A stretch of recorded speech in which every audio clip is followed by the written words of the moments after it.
One of the oldest examples of what we would now call symbolic regression is Kepler's formulation of planetary laws from Tycho Brahe's precise astronomical data. The observations were not the final goal. The goal was a compact mathematical structure that explained the motion, ellipses, areas swept in equal times, and the relation between orbital period and orbital size. Modern symbolic regression has the same scientific appeal. It searches data for compact analytical descriptors instead of only black box predictions. SISSO is one of the strongest examples in materials science.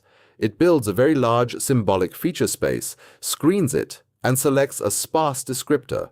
But standard SISSO is deterministic. It returns one descriptor and one-point prediction. This video explains a conservative extension, keep the scalable SIS screening step, but replace the final sparse selection step by Bayesian inference over the screen supports.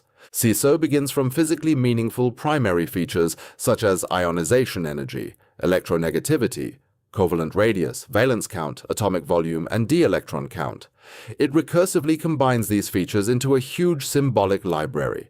Since searching this full space is not practical, SIS ranks features and keeps only a much smaller screened set. Then the sparsifying operator searches that screened space for the best low-dimensional descriptor. The strength of this pipeline is scalability. The limitation is that it hides uncertainty. Competing symbolic descriptors may fit nearly as well, but the deterministic output shows only one. The key design choice is to Bayesianize only the SO stage. The SIS step remains deterministic, so the method does not try to assign probabilities across the entire enormous symbolic library. Instead, SIS creates a tractable screened index set. Bayesian-SO then evaluates candidate supports inside that set. The posterior can identify a maximum a posteriori descriptor, but it also gives feature inclusion probabilities, Bayesian-model-averaged predictions, and predictive, credible intervals. This is why the method is best understood as an uncertainty-aware diagnostic extension of SISSO. For each candidate support, the method uses a Gaussian linear model on the selected symbolic features. The active coefficients have a Gaussian prior, and integrating those coefficients gives a marginal likelihood for the support. Bayes' rule then converts marginal likelihoods and support priors into posterior support probabilities. This is the central change from deterministic-SO. Instead of committing to one support immediately, Bayesian-SO keeps the whole posterior distribution over statistically competitive supports.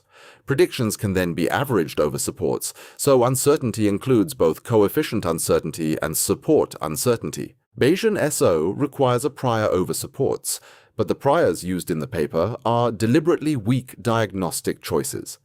The uniform prior treats all screened supports of the same size equally. The relevance diversity prior rewards individually relevant features while penalizing highly correlated pairs. The Slater-Pauling prior is specific to the two-dimensional Heusler problem. It mildly favors one electron count-like coordinate together with one residual correction coordinate. Importantly, the prior does not impose the Slater-Pauling rule as a hard constraint. The data likelihood still determines which supports receive posterior weight. The test problem is magnetic moment prediction for full Heusler-alloys with nominal composition X₂YZ, where X is cobalt, iron, or nickel. The dataset contains 88 compounds, split into 38 CO-based, 32 Fe-based, and 18 Ni-based alloys. The primary features describe chemistry at the X, Y, and Z sites, including ionization energy, electronegativity, covalent radius, valence electrons, atomic volume, and d-electron count. After symbolic feature construction and SIS screening, the Bayesian-SO calculations enumerate supports exactly, about 79,800 two-dimensional supports and about 4.46 million three-dimensional supports. The cross-validation result is summarized by this RMSE figure. For two-dimensional descriptors, the deterministic SISSO baseline gives an average validation RMSE of 0.5609. Bayesian model averaging lowers this to 0.5314 under the uniform prior. 0.5334 under the relevance diversity prior, and 0.5317 under the Slater-Pauling prior. These values are nearly identical, so the improvement is not mainly a result of prior engineering. For three-dimensional descriptors, the error scale is already lower. The deterministic baseline is 0.4515, while the uniform prior Bayesian result is 0.4467, and the relevance diversity result is 0.4501. The gain is smaller because the extra descriptor dimension already stabilizes the deterministic model. The deeper value of Bayesian-SO is not just a small change in RMSE. It exposes descriptor non-uniqueness. In the two-dimensional uniform prior calculation, feature 8 has a very high average inclusion probability, about 0.972. The second coordinate is shared mainly between features 201 and 203, with inclusion probabilities around 0.534 and 0.375. In other words, the data support a stable symbolic descriptor family, but not a unique algebraic representative of that family. The predictive intervals are also close to nominal. The average empirical coverage is 0.9549 for the two-dimensional priors and 0.9660 for the three-dimensional priors. The proposed method is intentionally conservative. It does not try to make the entire symbolic library Bayesian.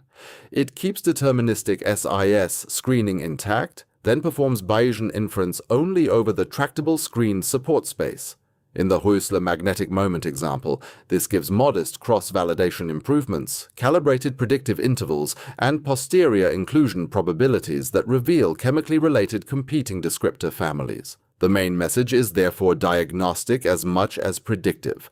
In small data symbolic regression, one selected formula may be only one representative of a broader posterior family.